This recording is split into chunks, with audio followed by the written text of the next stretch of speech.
عليه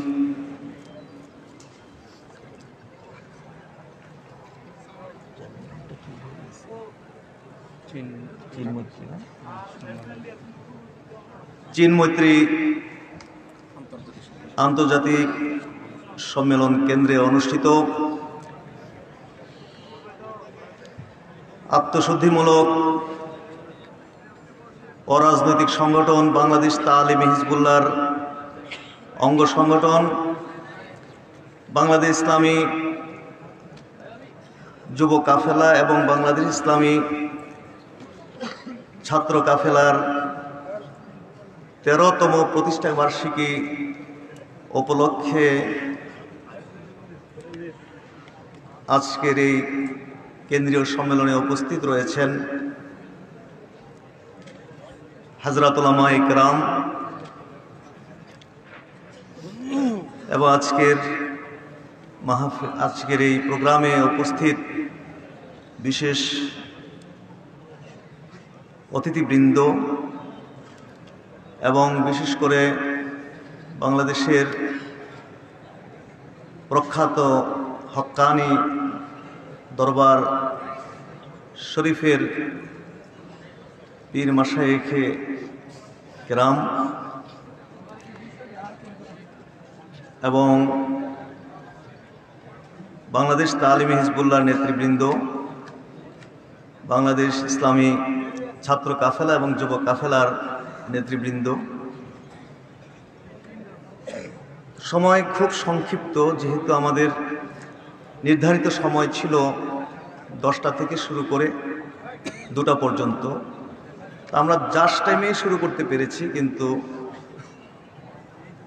আমরা যে 2টা পর্যন্ত সময় নির্ধারণ করে দেওয়া ছিল সেটা আমরা পারিনি, সেজন্য আন্তরিকভাবে দুঃখিত। আমি লম্বা কোনো বক্তব্য দেব না, যেহেতু সময়ও নেই। আর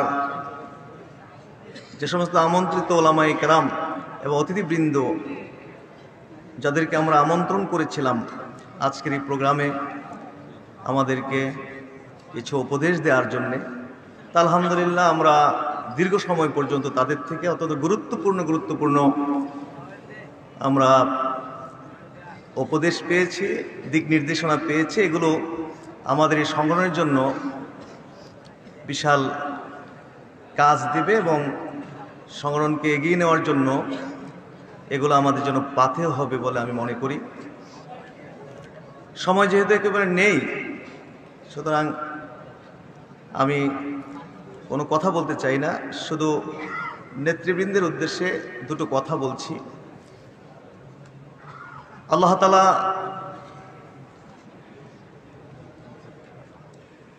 অসংখ্য অগণিত নিয়ামত আমাদেরকে দিয়েছেন। আল্লাহ তাআলা বলেছেন যে ওয়াইন তাউদ্দু নি'মাতাল্লাহি লা তুহসুহা, যে তোমরা যদি আল্লাহর নিয়ামতগুলো গুনতে চাও, লা তুহসুহা, তোমরা উহা গুনতে পারবে না। এত অগণিত নিয়ামত, যে নিয়ামতগুলো আমাদের পক্ষে গোনা সম্ভব নয়।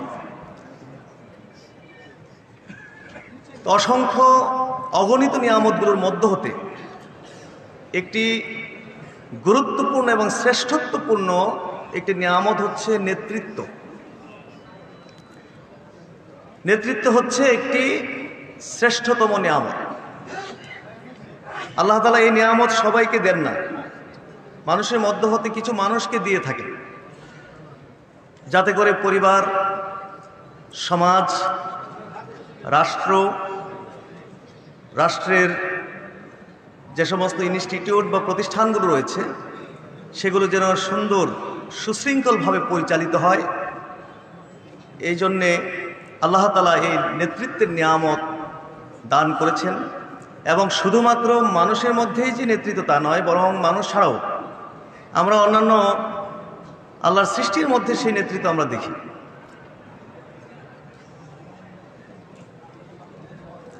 পাখিরা আকাশে উড়ে, একটি নেতা পাখিকে সামনে রেখে পিঁপড়ারা মাটিতে চলে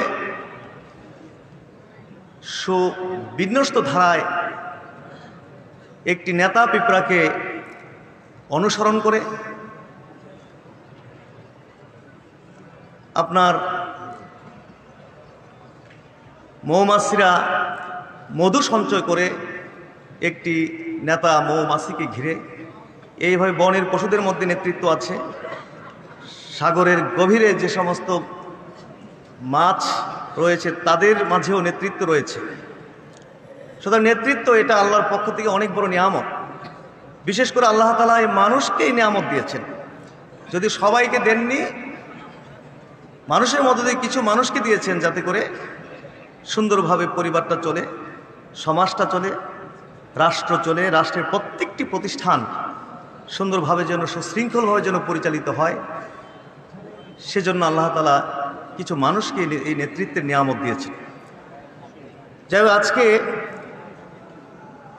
এই যোগ্য নেতৃত্বের কারণেই কিন্তু আজকে আমাদের পরিবারগুলো দেখা যাচ্ছে পরিবারের মধ্যে কোনো শান্তি নেই।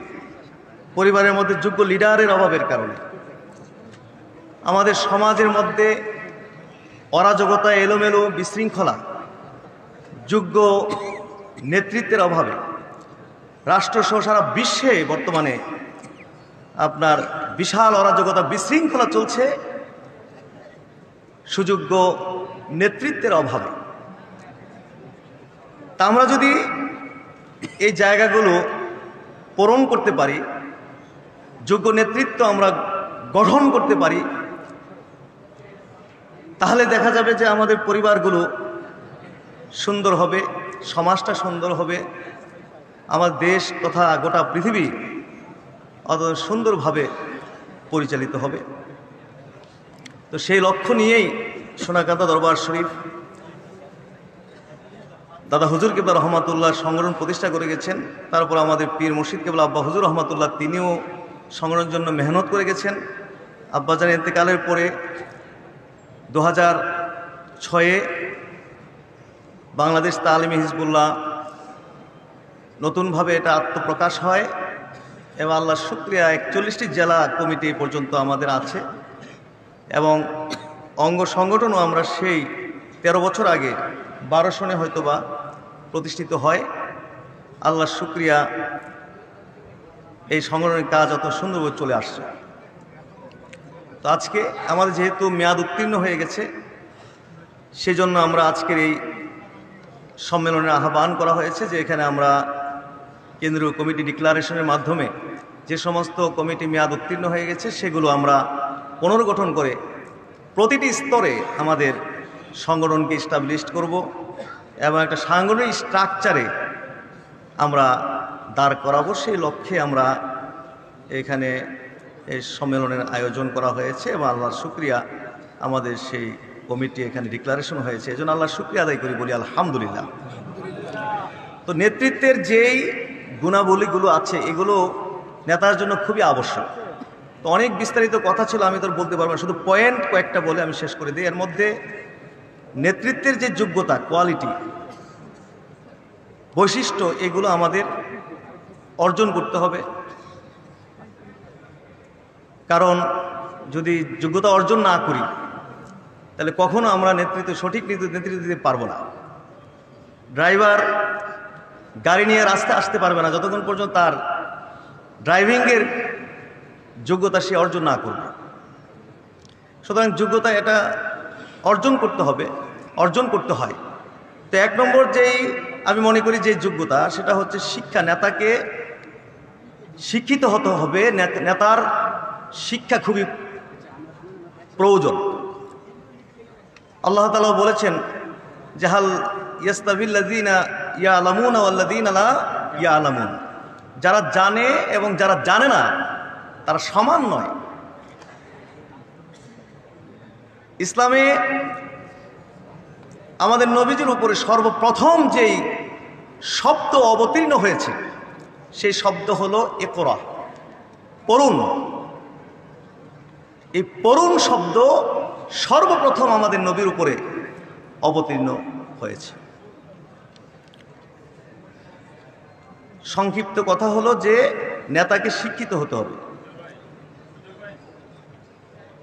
এবং দুই ধরনের শিক্ষাই অর্জন করতে হবে। দুনিয়ার কল্যাণে যে সমস্ত জ্ঞান দরকার সেগুলো শিখতে হবে, এবং আখিরাতের কল্যাণে যে সমস্ত জ্ঞান দরকার সেগুলোও কি করতে হবে, শিক্ষা করতে হবে। যেহেতু আল্লাহ বলেছেন যে রব্বানা আতিনা ফিদ দুনিয়া হাসানা ওয়া ফিল আখিরাতি হাসানা, যে আল্লাহ তুমি আমাদেরকে দুনিয়ার কল্যাণ দাও এবং আখিরাতের কল্যাণ দাও।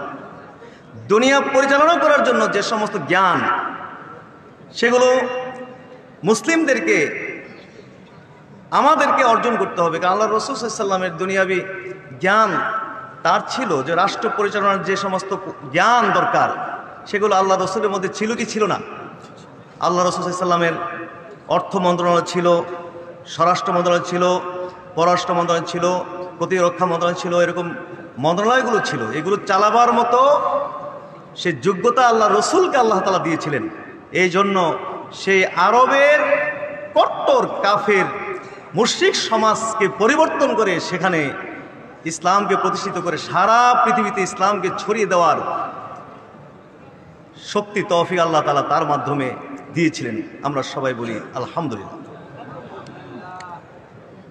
তো এইভাবে এই দুনিয়া পরিচালনার যোগ্যতা এগুলো অর্জন করতে হবে, এবং আখিরাতের যে যোগ্যতা, যে দ্বীনি যে এলেম, ওযু গোসলের নিয়ম কানুন, নামাজ, রোজা, হজ, যাকাত, হালাল হারাম, আকীদা ইত্যাদি এই সমস্ত বিষয়গুলো নিয়েও কি করতে হবে, একজন মুসলিমকে জ্ঞান অর্জন করতে হবে। তো এই দুই ধরনের জ্ঞান যদি একজন মুসলিমের থাকে বা একজন লিডারের থাকে, তাইলে সে যোগ্য নেতৃত্ব দিতে পারবে, এবং তার অধীনস্থ যারা তারাও ঠিক সেইভাবেই গড়ে উঠবে। হাজরিন, সেজন্য এক নম্বর আমি মনে করি যে শিক্ষা, এটা শিক্ষা লাগবে এবং সুশিক্ষা লাগবে নেতাকে। এই জন্য এখানে অনেক স্টুডেন্টরা আছেন যারা পড়াশোনা করছেন, আপনাদের টার্গেট থাকতে হবে যে সর্বোচ্চ ডিগ্রি যেন আমরা যে লাইনেই পড়ছি যেন সর্বোচ্চ ডিগ্রি আমরা অর্জন করতে পারি। কি বলেন, দরকার আছে কিনা?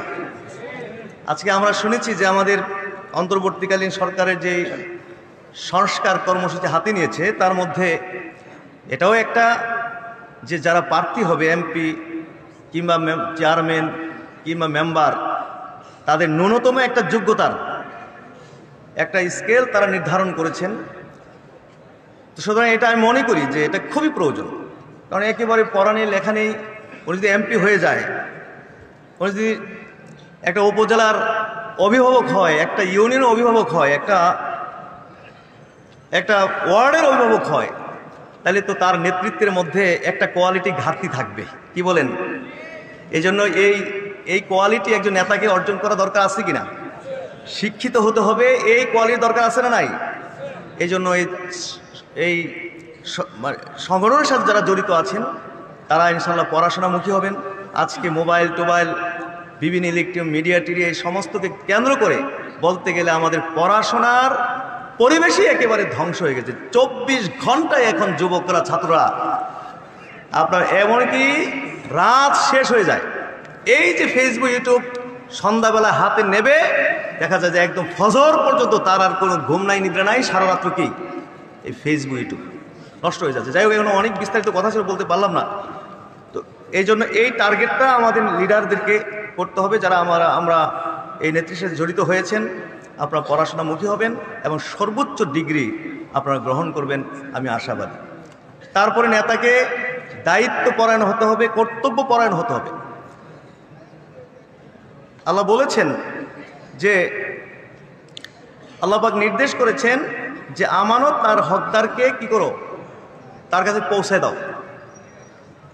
আমি একটা দায়িত্ব নিব, কিন্তু দায়িত্বটা পালন করব না, বা এটাকে খামখেয়ালি মনে করব, ধরি মাছ নাসুই পানি এরকম একটা ভাবসাব থাকবে, তাইলে কিন্তু আমি লিডার হইতে পারবো না। কর্তব্য পরায়ণ হতে হবে, আমাদের দায়িত্বশীল হতে হবে।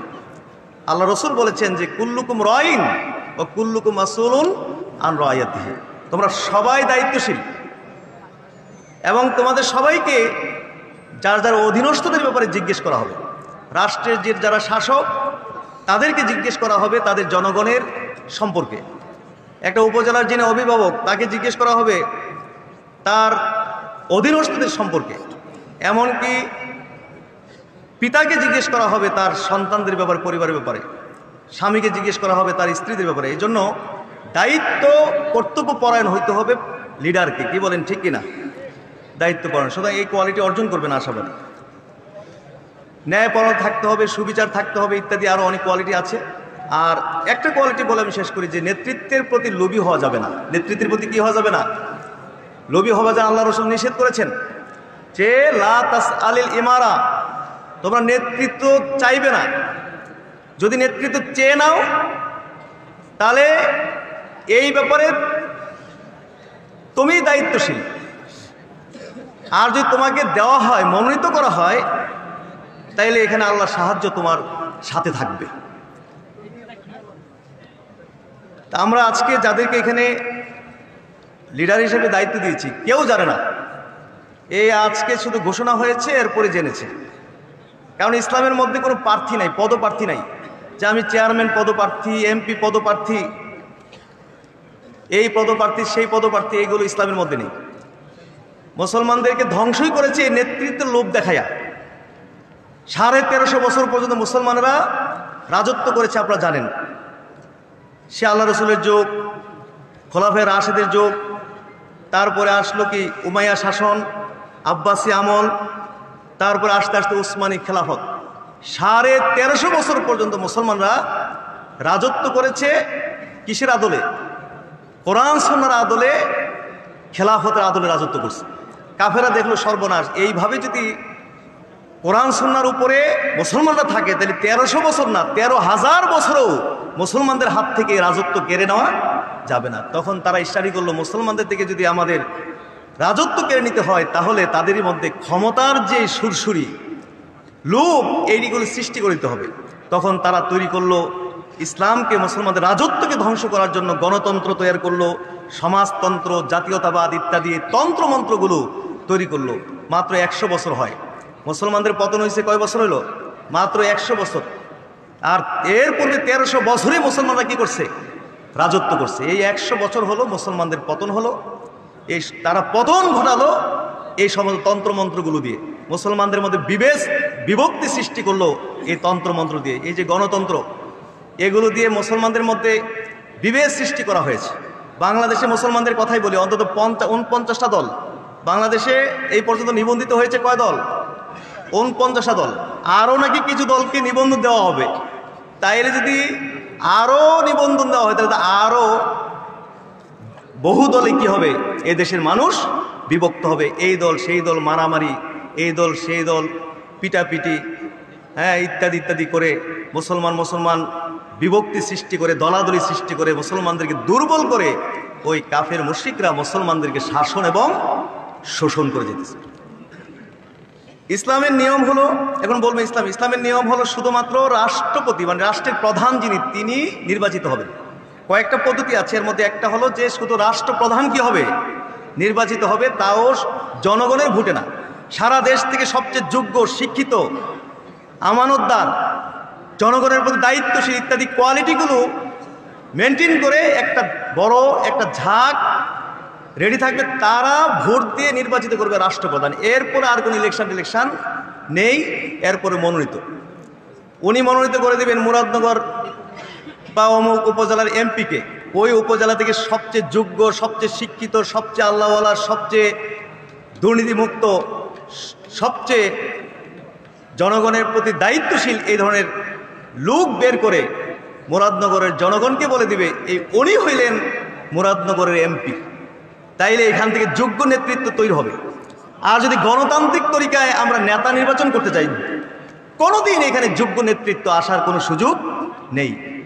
কারণ জনগণের রায়ে যদি এখন লিডার আমরা নির্বাচন করতে যাই, তাহলে দেখা যাবে যার শক্তি আছে বেশি, যার গুন্ডা বান্ডা লালন পালন করে যে বেশি, যার টাকা আছে বেশি, সে টাকা দিয়ে জনগণ থেকে ভোট কিনা ক্যাডার বাহিনী দিয়ে পিটাইয়া কেন্দ্র দখল করে একজনের পাশ আরেকজনে নিব।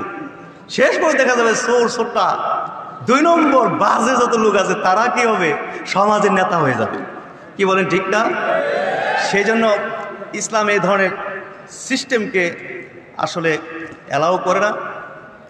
আবার দেখা যাবে জনগণের ভোটে যদি আমাদের শাসক নির্বাচিত হয়, কি হবে, এখানে দেখা যাবে যে 10 জন ভিসি, ঢাকা বিশ্ববিদ্যালয়, জাহাঙ্গীরনগর বিশ্ববিদ্যালয় হচ্ছে 10 জন ভিসি যদি একজনকে ভোট দেয়, আর 11 জন চোর যদি আরেকজনকে ভোট দেয়, বলুন তো দেখি 10 জন ভিসির ভোটে নির্বাচিত হবে নেতা, নাকি না 11 জন চোরের ভোটে নির্বাচিত হবে? কারণ মেজরিটি মাস্ট বি গ্যারান্টেড। তো এই সমস্ত যে একেবারে বাজে যে তরিকা, তন্ত্রমন্ত্র, এইগুলোর দ্বারা খোদার কসম কোনোদিন যোগ্য নেতৃত্ব তৈরি হবে না। এবং এই সিস্টেমে নেতৃত্ব সৃষ্টি হলে কখনো পরিবার সুখী হবে না, সমাজ সুখী হবে না, রাষ্ট্র সুখী হবে না, গোটা পৃথিবী, খোদার কসম, কোনোদিন আপনার পৃথিবীতে শান্তি প্রতিষ্ঠিত হবে না। তো এখন বলবেন যে আমরা কি রাষ্ট্রীয় পর্যায়ে দিন চাই না? হ্যাঁ, অবশ্যই। এগুলো আমাদের ব্যাপারে বিভ্রান্ত করা হয় যে পীর মাশায়েখরা তারা রাজপথে নাই, তারা হরতালে নাই, অবরোধে নাই, মারামারিতে নাই, কাটাকাটিতে নাই, তারা ইলেকশনে নাই। তাইলে তারা এই দেশে ইসলাম কায়েমের ক্ষেত্রে সবচেয়ে বড় বাধা, তারা এই দেশে ইসলাম কায়েম হোক এটা চায় না। বলি সকলে নাউজুবিল্লাহ। হাজরিন, এই যে আমাদের মুফতি শাহ আলম সাহেব, তিনি মাশাআল্লাহ অনেক চমৎকার বলেছেন, আনাকিমুদ্দিন, তোমরা দিন কায়েম করো, আল্লাহর হুকুম। এই আজকে এই ফরমালিনযুক্ত তফসির বাংলাদেশে চলতেছে, হাজার হাজার তফসিরের কোনো মাহফিল হয়, কিন্তু সব তফসির হয় কি ফরমালিনযুক্ত। ফরমালিনযুক্ত খাবার খেয়ে জাতির কিডনি, হাড় সব যেরকম ধ্বংস হয়ে যাচ্ছে, অনুরূপভাবে ফরমালিনযুক্ত তফসির শুনে গোটা জাতি বর্তমানে ধ্বংস হয়ে যাচ্ছে। আর আকিমুদ্দিন, এই দিন বলতে, দিন প্রতিষ্ঠা করো বলতে তারা এখানে অবব্যাখ্যা করেছে যে দিন প্রতিষ্ঠা মানে রাষ্ট্রীয় ক্ষমতা দখল করা। এর থেকে বিভ্রান্তকর তফসির, বানাইন্না তফসির আর কোনো তফসির হইতে কোনো মুফাসসিরিনে কেরাম, যেই কোনো তফসির আপনি হাত দিয়ে দেখেন, কোনো মুফাসসিরিনে কেরাম এই সমস্ত এই ধরনের তফসির হলো মন গড়া কথাবার্তা। আল্লাহ হুকুম করেছেন দিন কায়েম করো। দিন কায়েম অর্থ যদি রাষ্ট্রীয় ক্ষমতা হয়, তাইলে তো প্রায় সব নবীরাই কেউই রাষ্ট্রীয় ক্ষমতায় ছিলেন না। তাইলে আল্লাহর যে হুকুম দিন কায়েম করো, তাইলে আল্লাহর নবীরা কি আল্লাহর হুকুম কি পালন করেন নাই? 3-4 জন ছাড়া। তাহলে কি অন্য সব নবীরা কি দিন পালন করেন নাই? সাহাবীরা কি দিন পালন করেন নাই? কেউ তো রাষ্ট্রীয় ক্ষমতা ছিলেন না, কয়েকজন ছাড়া দিন পালন করেন নাই। ইমাম আবু হানিফা, শাফি, মালিক, আহমদ হাম্বল ইত্যাদিতে কেউ তো রাষ্ট্রীয় ক্ষমতা ছিলেন না, তাহলে কি দিন কায়েম করেন নাই? অবশ্যই তারা আল্লাহর হুকুম তারা মেনেছেন, কিন্তু বুঝতে হবে দিন কায়েম কি, এটা ব্যাপক। আমরা সবাই দিন কায়েমের মধ্যে আছি, বলেন আলহামদুলিল্লাহ। মাদ্রাসায় যারা পড়াশোনা করাইতেছে শিক্ষক, তারাও দিন কায়েমের মধ্যে আছে। যারা ছাত্র, তারাও দিন কায়েমের মধ্যে আছে। যারা আপনার যে নামাজ পড়ে, সেও দিন কায়েমের মধ্যে আছে। যারা আমরা পীর সাহেব সারা বাংলাদেশে ঘুরে ঘুরে মানুষকে দিনের দাওয়াত দিচ্ছি, আমরাও দিন কায়েমের মধ্যে আছি। আজকে এখানে যে আজকের এই প্রোগ্রামকে কেন্দ্র করে কত পরিশ্রম মেহনত আমাদেরকে করতে হয়েছে, এইটা হলো দিন কায়েম। অন্য সুবহানাল্লাহ। তারা মনে করে যে আমরা এই ইবাদতটা করি না, আমরা করি কোরআন সুন্নাহর ভিত্তিতে, আর তারা করে কাফেরদের তৈরি করা তরিকায় তারা দিন কায়েম করতে চায়। খোদার কসম, ওই সমস্ত তরিকায় কোনো দিন কায়েম হবে না, বরং মুসলমানদের মধ্যে আরো বিভেদ হবে, বিভক্তি হবে, মারামারি হবে, কাটাকাটি হবে। এই দলকে সেই দলের পিছনে লাগাইয়া এই দল কথা শুনলে আরেক দল, এই দল কথা শোনে না তাহলে আরেক দলকে হাতে নিবে, আরেক দল কথা শোনে না আরেক দলকে হাতে নিয়ে এইভাবে মুসলমানদের মধ্যে আমরা দলাদলি, মারামারি, কাটাকাটি এইগুলো সৃষ্টি করে মুসলমানদেরকে দুর্বল করে ওই পশ্চিমারা কাফের মুশরিকরা এইভাবে মুসলমানদেরকে শাসন এবং শোষণ কিয়ামত পর্যন্ত করে যাবে। সুতরাং আমরা আহলুস সুন্নাহ ওয়াল জামাত এর আকীদা পোষণ করি, এবং আমরা ফুরফুরা সিলসিলা হচ্ছে কোরআন সুন্নাহর সিলসিলা, সোনাগানো দরবার কোরআন সুন্নাহর সিলসিলা। সুতরাং আমরা সমস্ত কাজগুলো করতে হবে কিসের তরিকায়? কোরআন সুন্নাহর তরিকায়। কি বলেন, ঠিক না? আমরা নামাজ পড়ি কার তরিকায়? আল্লাহ রাসূলের তরিকায় নামাজ পড়ি কিনা? রোজা করি কার তরিকায়? কোরআন সুন্নাহর তরিকায়। হজ যাকাত করি কোরআন সুন্নাহর তরিকায়। অন্যায়ের প্রতিবাদ করতে হবে, এই প্রতিবাদ করতে হবে কি কোরআন সুন্নাহর তরিকায় না কাফেরদের তরিকায়? কি মারামারি, কাটাকাটি, অবরোধ, হরতাল এইগুলোর মাধ্যমে? কোরআন সুন্নাহর তরিকায়, তারপরে জিহাদ করতে হবে কোরআন সুন্নাহর তরিকায়। অনেকে বলে রাজনীতি ইসলামে নাই। কে বলেছে রাজনীতি ইসলামে? অবশ্যই রাজনীতি আছে, তবে বর্তমান যে প্রচলিত যে রাজনীতি, এই রাজনীতির সাথে কোরআন হাদিসের কোনো সম্পর্ক নাই। আমাদেরকে রাজনীতিও করতে হবে কোরআন সুন্নাহর তরিকায়। সুতরাং আমরা সবাই রাজি। এই যে আমরা বলি লিখি যে আত্মশুদ্ধিমূলক অরাজনৈতিক সংগঠন, কথাটা আসলে বুঝাইতে চেয়েছি যে এটা প্রচলিত যে রাজনীতি, এই রাজনীতি মুক্ত, কিন্তু আমরা সবাই কি করি? রাজনীতি করি কি করি না? কিন্তু আমরা রাজনীতি করি কোরআন সুন্নাহর আলোকে রাজনীতি। যাই হোক, ইনশাআল্লাহ যদি এই ঘাটতিগুলো পূরণ করতে পারি, আল্লাহ রহমতের যোগ্য লিডার যদি সৃষ্টি করতে পারি, তাইলে ইনশাআল্লাহ আমাদের আমূল পরিবর্তন হবে, সমাজ সুন্দর হবে, আমাদের মানে সমাজ সুন্দর হবে, পরিবার সুন্দর হবে, রাষ্ট্র সুন্দর হবে। এই জন্য নেতার যে দায়িত্ব কর্তব্য বা এই কেন্দ্রিক যে বইপত্র আছে, পড়াশোনা আছে, এগুলো আপনারা পড়ে নেবেন এবং নিজেকে সেইভাবে গড়বেন, আমি আশাবাদী। যাই হোক, আমার কথা শেষ। আমি অত্যন্ত দুঃখিত যে একটু দেরি হয়ে গেল, যথেষ্ট শেষ করা গেল না। অনেক পীর মাশায়েখরা ছিলেন, বিশেষ করে আমার ভগ্নিপতি দারুল আমানের পীর সাহেব ছিলেন, সময়তে পারা গেল না। বানিয়াপাড়া পীর সাহেব ছিলেন, পুরকুলের পীর সাহেব ছিলেন, আমরা সময়তে পারি না, দুঃখিত। এবং অনেক অতিথিরা এখানে ছিলেন যাদেরকে আমরা ইচ্ছা থাকা সত্ত্বেও সময়তে পারিনি। আপনারা আমাদেরকে অত্যন্ত আমাদেরকে এসে ধন্য করেছেন, সেই জন্য দরবারের পক্ষ থেকে, সংগঠনের পক্ষ থেকে মোবারকবাদ জানাচ্ছি। আপনাদেরকে দোয়া করি আল্লাহ পাক যেন আপনাদের সময়টাকে কবুল করেন এবং এটাকে ইবাদতের মধ্যে আল্লাহ তাআলা যেন কবুল করেন, আমরা সবাই বলি আমিন। আর একটা মিনিট বলছি, বর্তমানে যেটা কঠিন বিতর্ক চলতেছে, এটা নিয়ে বিতর্কর কোনো কিছুই নাই। মুসলমান কখনো এই নারী সংস্কার যেই কমিশন গঠন করা হয়েছে এবং তাদের যে সুপারিশ, এটা কোনো মুসলমানই এটা মানতে পারে না। যদি মুসলমান হয়, এই নিয়ে বিতর্কের কোনো কিছু নেই যে মুসলমান এই বিষয় নিয়ে বিতর্ক করবে, এর কোনো সুযোগই নেই। এটা আল্লাহ তাআলা নির্ধারিত মিরাস এবং নীতিমালা। এখানে শুধু একটা দেখলাম, আমি জানি না যারা নাকি এই সমস্ত দায়িত্ব পেয়েছেন, আপনারা কি জ্ঞান পাপী নাকি আসলে ইসলাম সম্পর্কে একেবারে জানেন না? এখানে শুধুমাত্র পিতামাতার সম্পত্তি থেকে যে অংশটা আসবে সেটার কথা না এখানে বলা হয়েছে যে ছেলের অর্ধেক পাবে কি মেয়ে, শুধু একটা খাত থেকে আনা, একটা খাত থেকে অর্ধেক। এবং কারণ উল্লেখ করে দেওয়া হয়েছে কেন এখানে বেশি দেওয়া হলো। বেশি দেওয়া হয়েছে এই জন্য যেহেতু তার দায়িত্ব বেশি, ছেলের উপর দায়িত্ব, সম্পত্তি বা ইত্যাদি ক্ষেত্রে দায়িত্ব বেশি, এই জন্য এই জায়গায় বেশি দেওয়া হয়েছে। কিন্তু আরও তো কয়েক জায়গায় আবার আসতেছে নারীর কাছে সম্পদ, আসতেছে কিনা, স্বামীর কাছ থেকে আসতেছে, আপনার মোহর আসতেছে, তারপরে আপনার সে যদি নিজে ইনকামও করে সেখানে তো স্বামী একটা টাকাও পাবে না। স্বামী ইনকাম মানে স্বামী যদি 1 টাকা ইনকাম করে এর মধ্যে স্ত্রী পাবে, কিন্তু স্ত্রী যদি 1 কোটি টাকার মালিকও হয় ইনকাম করে, সেখানে কি স্বামী পাবে না। তাইলে এইভাবে তো অলরেডি ইসলাম সমান অধিকার সম্পত্তির মধ্যে দিয়ে দিছে, তো সেখানে আবার যদি আপনি ওই যে অর্ধেক করতে চান তাহলে তো নারী বহু বেশি পেয়ে যাবে। তাইলে এটা সমান অধিকার হবে নাকি আরো এটা অবিচার হয়ে যাবে, পুরুষের প্রতি কি হয়ে যাবে, অবিচার হয়ে যাবে। সুতরাং এবং আল্লাহর বিধানকে অমান্য করা হবে, শেষ পর্যন্ত আমাদেরকে ঈমান হারা হতে হবে। তো সুতরাং এই জায়গায় নারীরাও দুঃখ পাওয়ার কোনো কারণ নেই।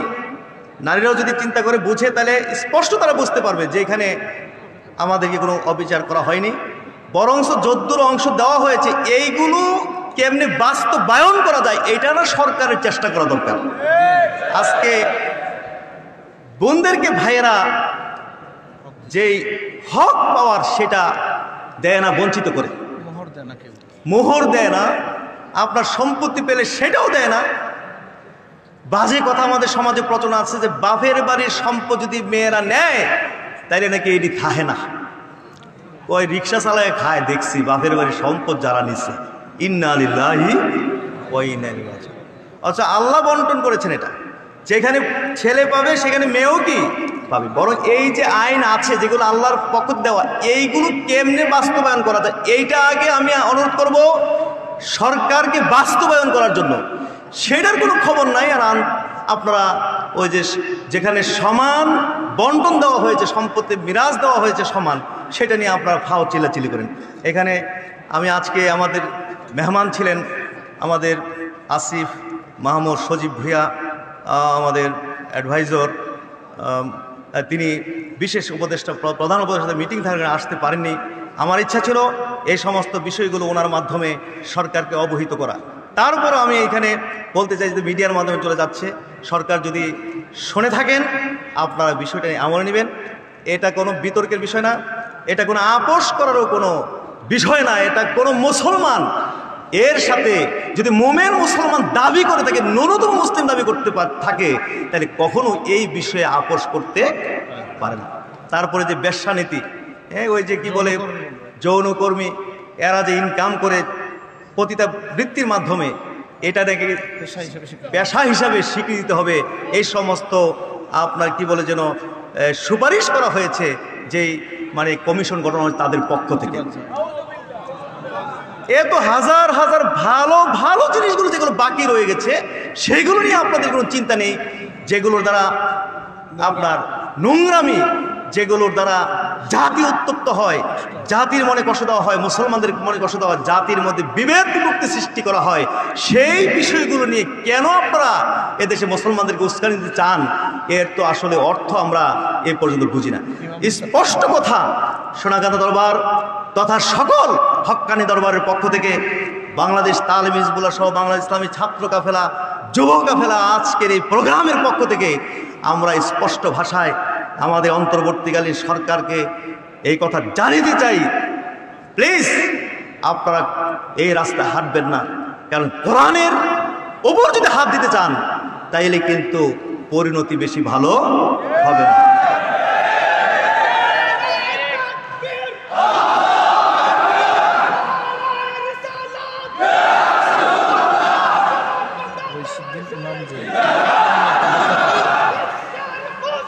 ঠিক আছে, ঠিক আছে, সময় কম।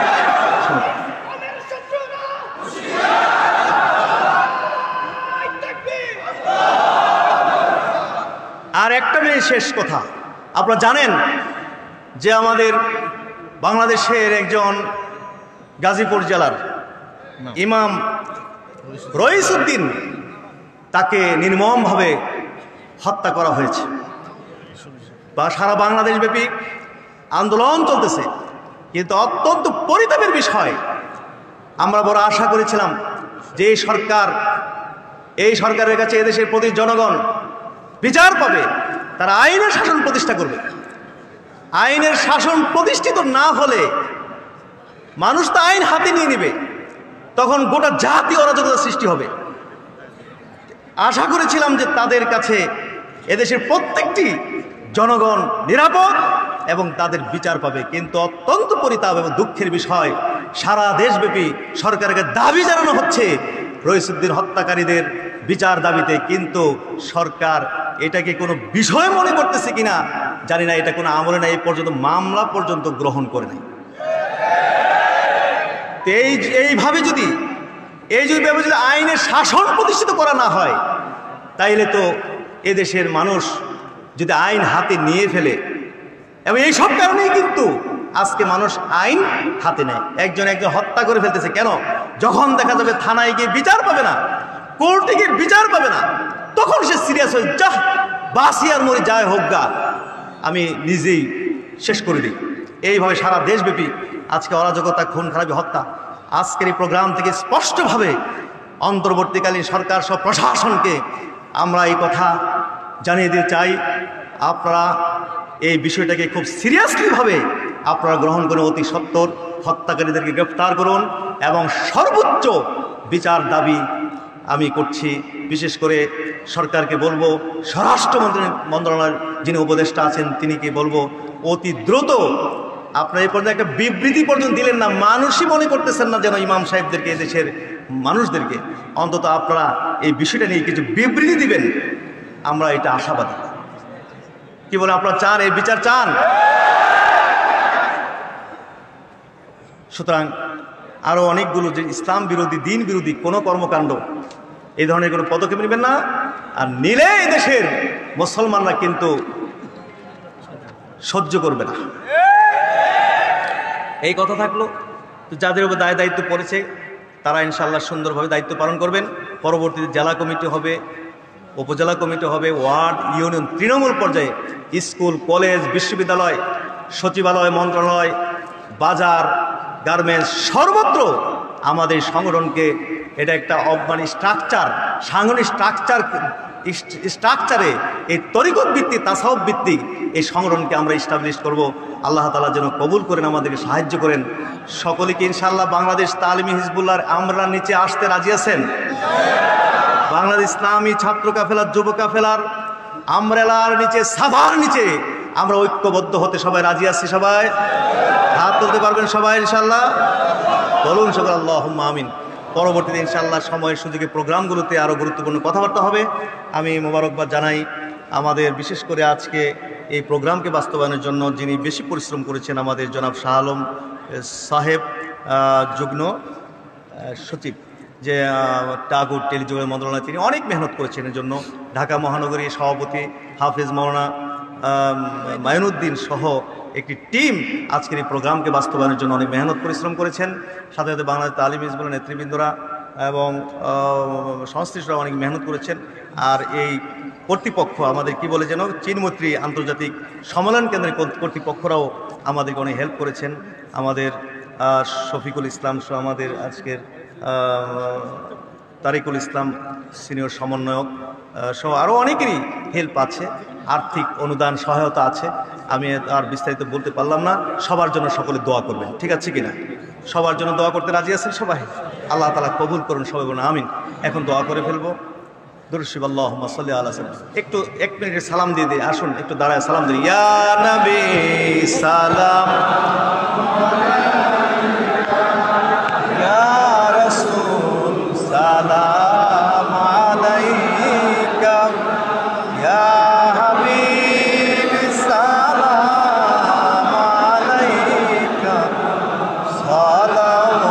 সালাওয়াতুল্লাহ। طلع البدر علينا من ثنية الوداع وجب الشكر علينا مدى لله داعي. يا نبي سلام، يا رسول سلام عليك، يا حبيب سلام عليك، صلوات الله اللهم صل وسلم وبارك عليه। এখন ইনশাআল্লাহ দোয়া হবে। তো অনেক ওলামায়ে কেরাম আছেন, আপনারা করেন না দোয়াটা? আপনি ফুলতুলি হুজুর আছেন। খুব সংক্ষেপে নামাজ পড়বো তো একসাথে। অজু করছেন মনে আপনারা অনেকে, অথবা অজু করে এখানে পাশে মসজিদ আছে না, পাশে মসজিদ রেডি করা আছে। আপনারা সকলে সুশৃঙ্খলভাবে সেখানে চলে যাবেন ইনশাআল্লাহ। একসাথে জামাতে আমরা নামাজটা পড়বো। জি, আর দোয়ার শেষে তাবাররুকের ব্যবস্থা করা আছে। আমাদের স্বেচ্ছাসেবক তিনিরা হয়তো ব্যবস্থা নিয়েছেন। যেভাবে ব্যবস্থা নেন আপনারা সুশৃঙ্খলভাবে এই তাবারুকটা গ্রহণ করবে, সহযোগিতা করবে আজকের প্রোগ্রামকে, আমি আশাবাদী। দুরূদ শরীফ আল্লাহুম্মা সাল্লি আলা সাল্লাম। একদম সংক্ষেপ 2 মিনিটে দোয়া করে ফেলতে হবে, সময় নেই। আল্লাহুম্মা আমিন, আল্লাহুম্মা আমিন। রব্বানা যালামনা আনফুসানা ওয়া ইল্লাম তাগফির লানা ওয়া তারহামনা লানাকুনান্না মিনাল খাসিরিন। রব্বিরহামহুমা কামা রব্বায়ানি সগীরা। আল্লাহ তাআলা, আমরা গুনাহগার পাপী তাপী, আয় আল্লাহ, तमाम গুনাহ থেকে আমরা তোমার দরবারে ভিক্ষা চাই, মাপ চাই। আল্লাহ সমস্ত গুনাহগুলো আমাদের মাফ করে